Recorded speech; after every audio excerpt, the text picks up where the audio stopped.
Everybody, welcome back to Polymath. My name is Dan, and today I want to talk to you about anarchism. And I don't want to talk to you about anarchism because I've got a particular view of anarchism that I want to promote, or I want to make you feel a certain way about it. I want to talk to you about anarchism as a way of countering misinformation, because there's a lot of misinformation online about anarchism. And what I care about, and what this channel really is about giving you guys reliable, accurate academic information. So we're not going to be approaching this video through the lens of my own opinions or feelings or my own political partisanship. It's going to be through the lens of purely academic, political science, political philosophy, and history. So the key misconception about anarchism is that anarchism means the same as what we would call anarchy, i.e. a breakdown of any kind of order, any kind of rules, and a descent into chaos. That is not true. Anarchism still supports some kind of order, but the key difference is that it supports the abolition of the state as the guarantor of that order. What does that mean? What is a state? There's obviously lots of definitions of a state. It's a very big definitional controversy in the relevant fields. And the definition that I tend to use for this channel is that of Max Weber.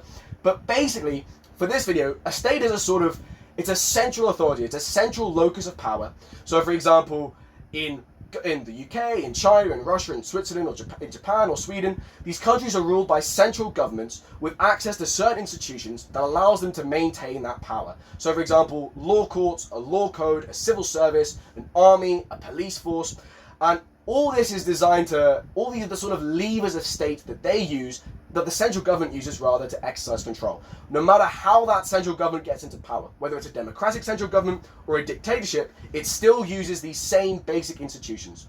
Now, anarchism argues that as long as that exists, as long as there's a central nucleus of power with access to all these institutions to maintain power, then there's always a risk of oppression, there's always a risk of tyranny, because whoever maintains control over that apparatus can use that to exert power over other people. And anarchism is fundamentally concerned with liberty. Freedom is the driving ethical principle behind everything that anarchism says and believes. So anarchism believes in the abolition of a state as we understand it in order to achieve that. That does not mean the abolition of any kind of rules or government. So in an anarchist society, rather than society being organized under a state with people as citizens of that state, an anarchist society is organized as lots of horizontal, autonomous, self-governing, democratic associations. So that could be trade unions, it could be workers' cooperatives, it could be local government districts or constituencies as we refer to in the UK, whatever. Just some kind of localized unit. And a society in anarchism, instead of these local units being under the control of a state, they would freely associate with each other. They would freely cooperate with each other, but none of these units would be superior over another. There's no hierarchy. It's this horizontal association where membership in any of these associations is voluntary, cooperation between these associations is voluntary, and all of these associations are democratic and self-governing. So there's lots of different kinds of anarchism, there's lots of different flavors, and I've made a full video on this on Polymath, episode 19, if you want a full description. This is just a concise tour of anarchism. But basically, anarchism's ethical principles, the real philosophical impetus behind anarchism is liberty. And as a result, it rejects any kind of hierarchy, any kind of authority, be that in a state, in the economy, so economic inequality and different classes of people judged by what they own and how much they have. It rejects authority in the socio-cultural sphere, so authority of men over women, authority of certain nationalities or other nationalities, authority of a father over his children and wife. Any kind of authority, anarchism decisively rejects. And that is the real philosophical engine behind anarchism. Now, anarchism has arguably been tried twice in human history. Once in Catalonia, in the Spanish Civil War, and another time in Ukraine in the Russian Civil War. Now, it was only tried for a short distance within these. So from a scientific perspective, we can't really draw conclusions about the long-term feasibility of anarchism. But during these times in Spain and Ukraine, it did actually work. In fact, in Catalonia, the industrial productivity of factories increased quite a lot. And in both times, anarchism was forcibly, militarily shut down by Marxist-Leninists. So, you know, like people say, communism in theory is very different from communism in practice. One of the ideologies of communism in practice is called Marxism-Leninism, and in both cases, in Spain and in Ukraine, a Marxist-Leninist army forcibly destroyed the anarchist society. So what we're going to now do is describe anarchism in terms of three dimensions. Its views on the economy, its views on power, and its views on socio-cultural issues. So social-cultural issues, stuff like the role of women in society, minorities, trans rights, veganism, abortion, divorce, euthanasia, all that kind of stuff. So first, how does the economy work in anarchism? Anarchism has lots of different variants that say different things about the economy. All anarchist variants oppose capitalism. So what is capitalism? I talked about this in episode 10 of Polymath, but basically, capitalism is an economic system where the means of production are owned privately and operated for profit. What does that mean? So the phrase means of production is associated, I think, in a lot of people's heads with Marxism, but it's just a general concept of economics. The means of production is how stuff gets made. So land, raw materials, factories, machineries, infrastructure, etc. Private property is ownership of the means of production. It's distinct from personal property, which is the ownership of consumer goods, such as your toothbrush, or your home, or your clothes. So all anti-capitalist philosophies, so socialism, communism, anarchism, they're okay with personal property, but not private property in the capitalist sense. And in capitalism, the means of production are owned privately and operated by an individual or a company, rather than being operated by society as a whole, or by all the workers involved in that enterprise, and then it's operated for profit.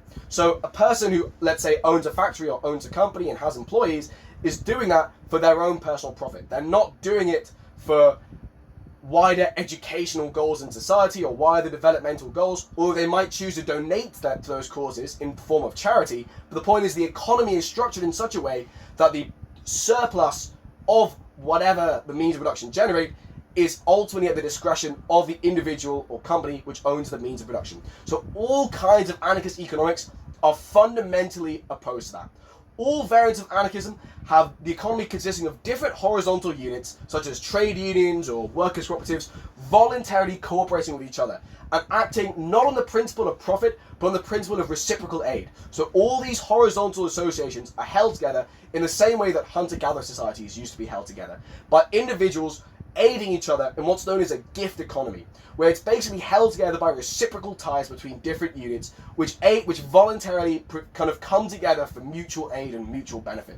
So all variants of anarchism also have everyone in the workplace being self-managing.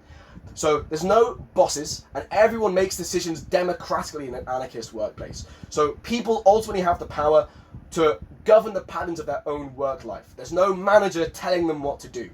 Now, the different sort of economic variants of anarchism, the most common one is anarcho-communism. In anarcho-communism, the means of production are owned by society as a whole. So sort of like open source software is owned by everyone in current societies, in an anarcho-communist society, and in communist economics in general, communist economics in theory, as distinct from the economic systems of communist states in practice in the 20th century, is essential distinction to make. But in the theory of communism, so in a communist economy, everyone owns the means of production, and there's this sort of common stockpile of goods and commodities and surplus values that people can take from as they need. So the phrase that kind of sums up communist economics is to each according to his need. So to everyone according to what they need.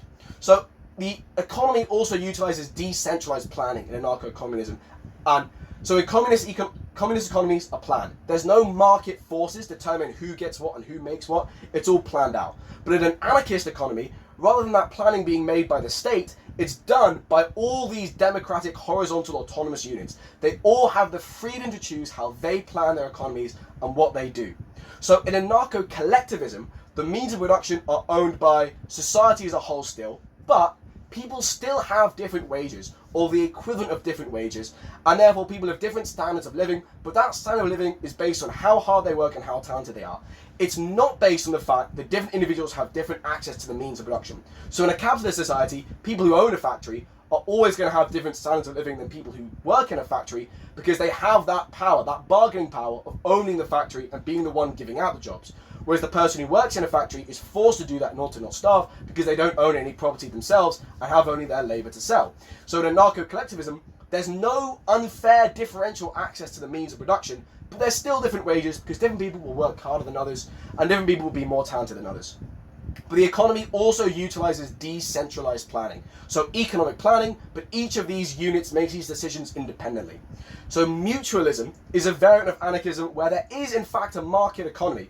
So what actually is a market? That's a really important question. So a market economy is an economy where economic decisions, such as what gets made, how what gets made gets distributed, who gets what, it's made according to economic rules of supply and demand, rather than being determined by planning. So a conscious individual or body determining what gets made and who gets what.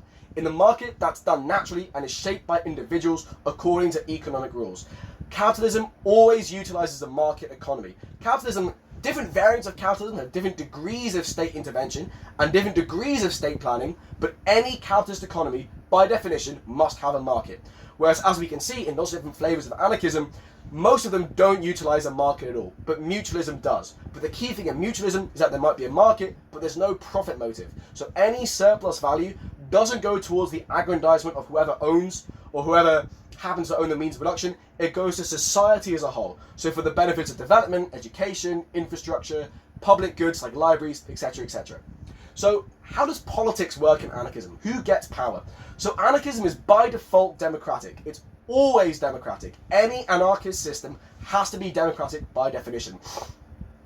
And a key thing with anarchism is that anarchism utilizes direct democracy. So instead of electing a representative, such as in modern democracies, who then goes to some kind of institution, such as a parliament or a senate or a congress, and makes decisions on your behalf, in an anarchist society, you individually represent yourself and you vote for yourself and you participate in politics directly. And that's feasible because society is broken down into lots of different local units where you can have your say.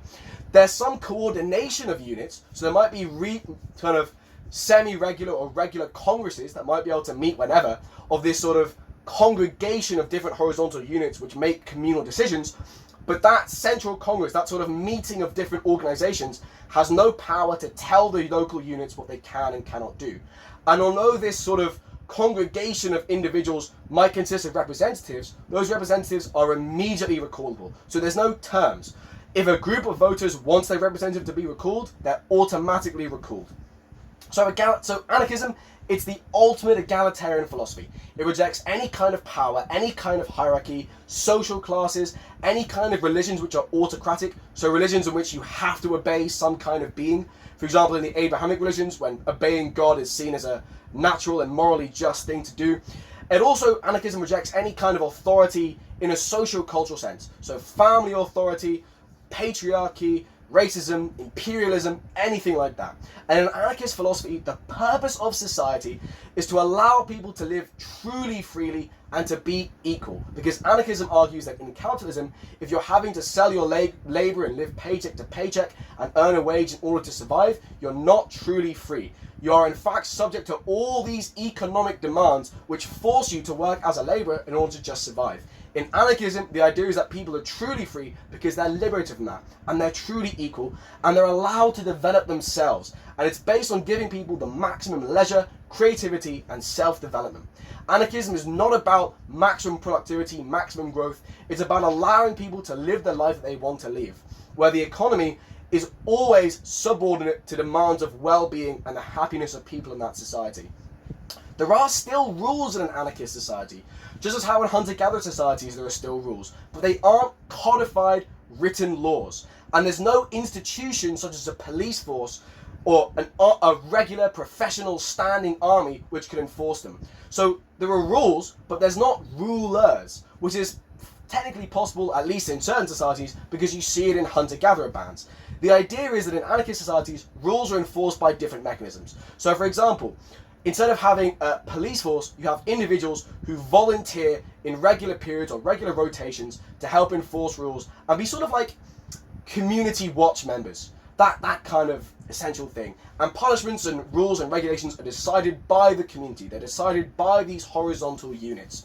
So a volunteer police, for example, allowing victims to choose the punishment for a crime. These are some ways proposed by various different anarchist thinkers in which rules and some form of order can be enforced. And instead of a regular professional standing army, because the anarchist philosophy logic is that if any group or individual has control of that army, they hold power over everyone else and can oppress other people.